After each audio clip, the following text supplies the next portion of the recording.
እስር ላይ የሚገኙት የወልቂጤ ከተማ የጸጥታ አባላቶችና አመራር ፍትህ እያገኙ አይደለም ተባለም። ከወልቂጤ ከተማ ተይዘው ወደ ሀላባ ዞን የተወሰዱት የከተማው የጸጥታ አባላቶችና አመራር የተያዙበት ጉዳይ ፍትሐዊ በሆነ መልኩ እየታየ አይደለም ተብሏል።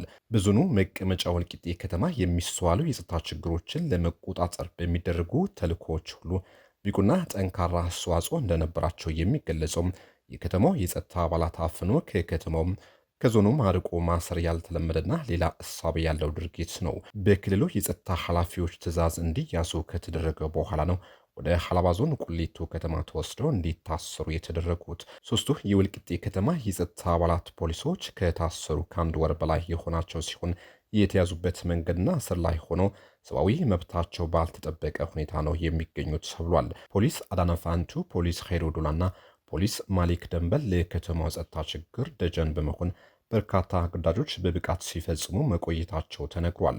በተለይም የወልቂጤ ከተማ ሰላም በዘላቂነት እንዲፈታ አጋዥ እንዲሆን ወደ ከተማው የገባው የክልሉ አድማ ብተና ገለልተኛ አይደለም የተባለ ስሙ ሲነሳ ቆይቷል።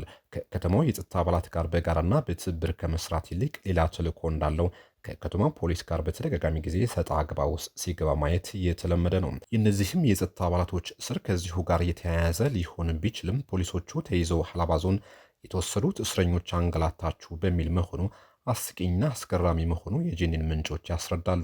የከተማው ወጣቶች በማሰር ደብድቦ አንገላተው የሚፈቱት የክልሉ አድማ ብተና የሚጠይቃቸው የለም። ነገር ግን የከተማው ሰላም ለመጠበቅ ስራ ላይ የነበሩ ፖሊሶችን አፍነው ከከተማቸው አርቀው ቤተሰብ እንዳይጠይቃቸው ማንገላታት ሌላ ተልዕኮ ያለው መሆኑም ተገልጿል። በዚህ የማያበቃው የክልሉ ጸጥታ ቢሮ የወልቂጤ ከተማ ሰላምና ጸጥታ ጽሕፈት ቤት ኃላፊ አቶ አስቻለው ገብሬ ይዞ ወደ ሀላባ ዞን በመውሰድ ከፖሊሶቹ ጋር ካሰራቸው 2 ሳምንት አልፏል። የከተማው የጸጥታ አመራር እንዲሁም አባላት ከዞኑም ከከተማው አርቆ ማሰር፣ ማንገላታት ፍትሐዊ አያያዝ መንፈግና በፍርድ ቤት በቀጠሮ ማንገላታት ህገወጥ አሰራር ስለሆነ የሚመለከተው አካል እንዲታረም ሊያደርግ ይገባል። እንዲህ አይነት እስርና እንግልት በዞኑ የጸጥታ አመራሮችና አባላት ላይ ሲደረግ ይህ ለመጀመሪያ ጊዜ አይደለም።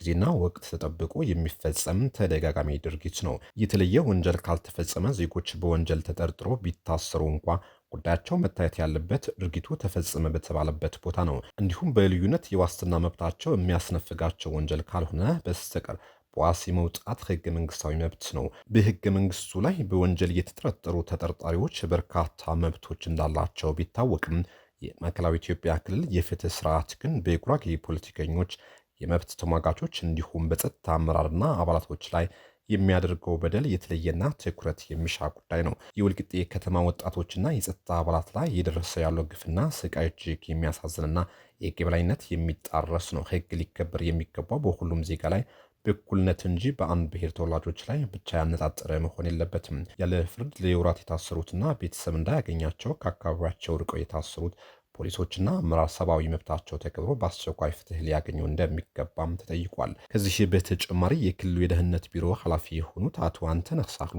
ታፍነው ወደ ፌዴራል ፖሊስ ማቆሪያ አዲስ አበባ ከተወሰዱና ትክክለኛ ምርመራ ሳይደረግላቸው በቀጠሮ እየተንገላቱ መሆኑም ጄኔን መዘገቡ የሚታወስ ነው። የጉራጌ ዞን አስተዳደር፣ የጉራጌ ዞን ሰላምና ጸጥታ መምሪያ፣ የጉራጌ ዞን ፍትህ መምሪያና የወልቂጤ ከተማ አስተዳደር ይህንን በጉራጌ ተወላጅ አመራሮችና ፖሊሶች ላይ እየደረሰ ያለውን በደል በተመለከተ ዝርዝር ጉዳይ የማስረዳት ኃላፊነት ቢኖርበትም ዝምታን መርጧል።